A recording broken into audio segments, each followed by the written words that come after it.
بسم اللہ الرحمن الرحیم۔ حضور پاک صلی اللہ علیہ وسلم نے ارشاد فرمایا، جو جان بوجھ کر ایک نماز بھی چھوڑتا ہے اس کا نام جہنم کے اس دروازے پر لکھ دیا جاتا ہے جس سے وہ داخل ہوگا۔ منقول ہے بروز قیامت وہ یعنی نماز کے معاملے میں سستی کرنے والا اس حال میں آئے گا کہ اس کے چہرے پر 3 سطریں لکھی ہوں گی۔ نمبر 1، اے اللہ کا حق برباد کرنے والے۔ نمبر 2، اے اللہ کے غضب کے ساتھ مخصوص۔ نمبر 3، جس طرح دنیا میں تو نے حق تعالی شانہ یعنی اللہ کا حق ضائع کیا، اسی طرح آج تو بھی اللہ کی رحمت سے مایوس ہو جا۔ منقول ہے جہنم میں ایک وادی ہے جس کا نام ویل ہے، اگر اس میں دنیا کے پہاڑ ڈالے جائیں تو بھی اس کی گرمی سے پگھل جائیں۔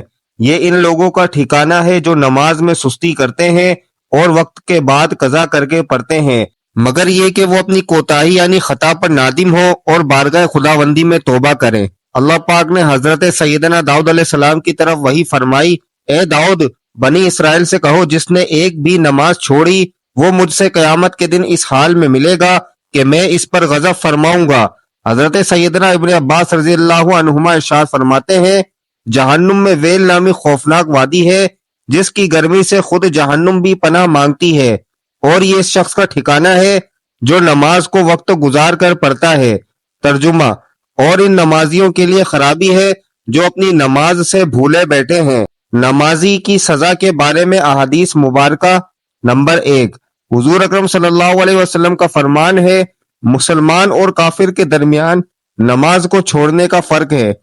نمبر 2، نبی کریم صلی اللہ علیہ وسلم کا فرمان عبرت نشان ہے، جو نماز کے معاملے میں سستی کرے گا اللہ تبارک و تعالی اسے 15 سزائیں دے گا۔ ان میں سے 6 دنیا میں، 3 موت کے وقت، 3 قبر میں اور 3 قبر سے نکلنے کے بعد ہوں گی۔ دنیا کی 6 سزائیں یہ ہیں۔ نمبر 1، اللہ تبارک و تعالی اس کی عمر سے برکت ختم کر دے گا۔ نمبر 2، اللہ تبارک و تعالی اس کے چہرے سے نیک لوگوں کی علامت مٹا دے گا۔ نمبر 3، اللہ تبارک و تعالی اس کے کسی عمل پر اجر و ثواب نہ دے گا۔ نمبر 4، اس کی کوئی دعا حق تعالی شانہ آسمان تک بلند نہ ہونے دے گا۔ نمبر 5، دنیا میں مخلوق اس سے نفرت کرے گی۔ نمبر 6، نیک لوگوں کی دعا میں اس کا کوئی حصہ نہ ہوگا۔ موت کے وقت کی 3 سزائیں یہ ہیں۔ نمبر 1، ذلیل ہو کر مرے گا۔ نمبر 2، بھوکا مرے گا۔ نمبر 3، مرتے وقت اتنی سخت پیاس لگے گی کہ اگر سارے دریاؤں کا پانی بھی اسے پلا دیا جائے تو پیاس نہ بجھے گی۔ قبر میں 3 سزائیں یہ ہوں گی۔ نمبر 1، اللہ تبارک و تعالی اس پر اس کی قبر تنگ کر دے گا اور قبر اسے اس طرح دبائے گی کہ اس کی پسلیاں ٹوٹ پھوٹ کر ایک دوسرے میں پیوست ہو جائیں گی۔ نمبر 2، اس کی قبر میں آگ بھڑکا دی جائے گی جس سے انگاروں میں وہ دن رات الٹ پلٹ ہوتا رہے گا۔ نمبر 3، اس پر ایک اژدہا مسلط کر دیا جائے گا جس کا نام شجاع قرا یعنی گنجا سانپ ہے۔ اس کی آنکھیں آگ کی اور ناخن لوہے کے ہوں گے، ہر ناخن کی لمبائی 1 دن کی مسافت کے برابر ہوگی۔ وہ گرجدار بجلی کی مثل آواز میں کہے گا، میں شجاع قرا ہوں، مجھے میرے رب عز و جل نے حکم دیا ہے کہ میں تجھے فجر کی نماز ضائع کرنے کے جرم میں صبح تا وقت ظہر اور نماز ظہر ادا نہ کرنے پر، ظہر تا عصر، نماز عصر ضائع کرنے پر، عصر تا مغرب، نماز مغرب نہ پڑھنے پر، مغرب تا عشاء اور نماز عشاء ضائع کرنے پر، عشاء سے صبح تک مارتا رہوں، اور جب بھی وہ ایک ضرب لگائے گا تو مردہ 70 ہاتھ زمین میں دھس جائے گا، تو وہ اپنے ناخن زمین میں داخل کر کے اس کو نکالے گا، اور یہ عذاب اس پر قیامت تک مسلسل ہوتا رہے گا۔ ہم عذاب قبر سے اللہ کی پناہ طلب کرتے ہیں۔ قیامت کے دن کی 3 سزائیں یہ ہیں۔ نمبر 1، اللہ عز و جل اس پر ایک فرشتہ مسلط کر دے گا جو اسے منہ کے بل گھسیٹتے ہوئے جہنم کی طرف لے جائے گا۔ نمبر 2، حساب کے وقت اللہ عز و جل اس کی طرف ناراضگی والی نظر سے دیکھے گا جس سے اس کے چہرے کا گوشت جھڑ جائے گا۔ نمبر 3، اللہ عز و جل اس کا حساب سختی سے لے گا جس سے زیادہ سخت و طویل کوئی عذاب نہ ہوگا۔ اللہ عز و جل اس کو دوزخ میں لے جانے کا حکم صادر فرمائے گا اور جہنم بہت برا ٹھکانہ ہے۔ آپ علیہ الصلوۃ والسلام کا فرمان عبرت نشان ہے، جب کوئی قصدن ایک فرد نماز چھوڑ دیتا ہے تو اس کا نام جہنم کے دروازے پر لکھ دیا جاتا ہے کہ فلاں کا جہنم میں داخلہ لازم ہو گیا۔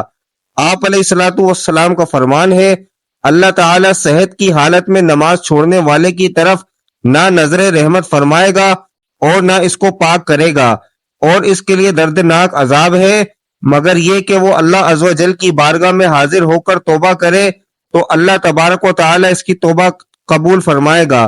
امیر المومنین سیدنا عمر فاروق رضی اللہ تعالیٰ عنہ فرماتے ہیں، جو شخص نماز کو چھوڑتا ہے اس کا اسلام میں کوئی حصہ نہیں ہے۔